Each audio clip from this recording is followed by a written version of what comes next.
चार भाई हैं, चारों भाई प्यार से रहते हैं। बड़ा भाई बहुत चतुर है। चारों तीन भाई उसकी बड़ी इज्जत करते हैं कि हमारा बड़ा भाई, अच्छा बाप भी मर गया, अब बड़ा भाई बैठा है। तो तीन भाई छोटे थे, बड़ी इज्जत करते थे, मेरा भाई गलत नहीं करेगा मेरे साथ, बड़ा विश्वास था। बड़ा छोटे भाइयों का, तीन भाइयों का चौथे भाई पर विश्वास था। खूब खेती बाड़ी करते थे, काम धाम संभालते थे। पर बड़े भाई ने क्या गद्दारी की। बड़े भाई ने पिता की आधी से ज्यादा संपत्ति बेच दी। ये सारे भाइयों की कहानी नहीं है, जो जिनकी है वो समझ लें कि ये हमारी चल रही है।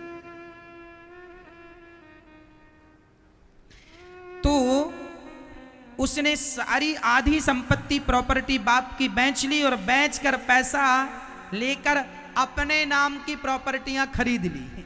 देखना जरा चतुराई। और छोटे भाई को तो लगा कि हमारा भाई हमारे साथ बुरा नहीं करेगा, और जब बेच लिया और पैसे से अपने नाम पे, अपने बच्चों के नाम की प्रॉपर्टियां ले ली, उसके बाद भाइयों का बंटवारा कर दिया। तो 6 एकड़ थी, माना कि 6 एकड़ जमीन थी, तो 6 में से 3 तो पहले ही बेच के और 3 एकड़ अपने नाम से कहीं खरीद लिया। और बंटवारे के लिए अब कितनी, अब 6 एकड़ का बंटवारा होना था 4 भाइयों में, लेकिन अब कितने का हुआ, अब 3 का, क्योंकि 3 बची। बड़ा भाई जरा ज्यादा होशियार था, और तीनों ने फिर जो भाई ने दिया उसमें से भी ज्यादा खुद रख लिया, कम कम उनको पकड़ा दिया। लो तुम ले लो। ऐसे भाई हो गए हैं इस कलयुग के। भाइयों का भी हक छीन लेते हैं, भाइयों का भी अधिकार छीन लेते हैं। ऐसा भाई मर के करोड़ों जन्म तक नाली का कीड़ा बनेगा।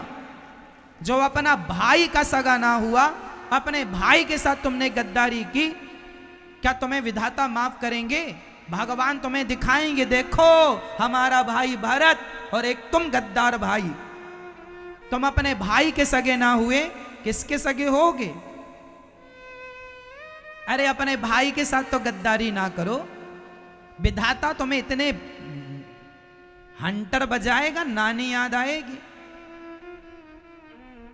ईश्वर की लाठी में जरा आवाज नहीं होती, और जब मारेगा तो कस के पड़ेगा। बेटा रुको, तुम कर लो, तुम बेईमानी कर लो, अत्याचार।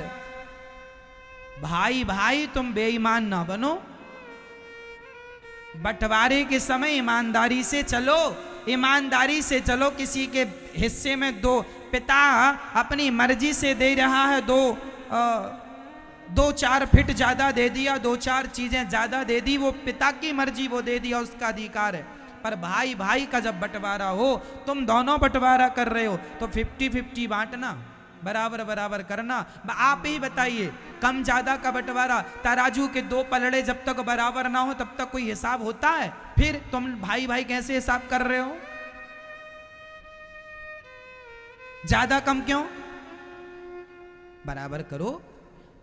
हाँ, जिसने माँ बाप की सेवा की है उसके खाते पे थोड़ा ज्यादा आए चलेगा, वो माँ देगी, वो बाप देगा, उसका अधिकार है। परंतु तुम अपनी नियत ना डुलाना, नहीं तो परमात्मा सब देख रहे। गलत करने वाले के साथ परिणाम अच्छा नहीं होगा मेरी माँ। कुछ दिन वो चकाचक खा सकता है, कुछ दिन वो चकाचक रह सकता है, लेकिन जब उसके पाप निकलने शुरू होंगे तो आप सब देख लेना कि उसके पापों का परिणाम उसे यही मिलेगा, जाना कहीं नहीं पड़ेगा। ये धरती जो है ना, ये पाप पुण्य की भूमि यही सबको देती है, यही मिलेगा। गलत ना करना किसी के साथ, ना भाई के साथ, ना जमाने के साथ। हम क्यों किसी के साथ गलत करें? बेईमानी का 1 रुपए भी नहीं रखना चाहिए मेरी माँ, 1 रुपए नहीं रखना चाहिए।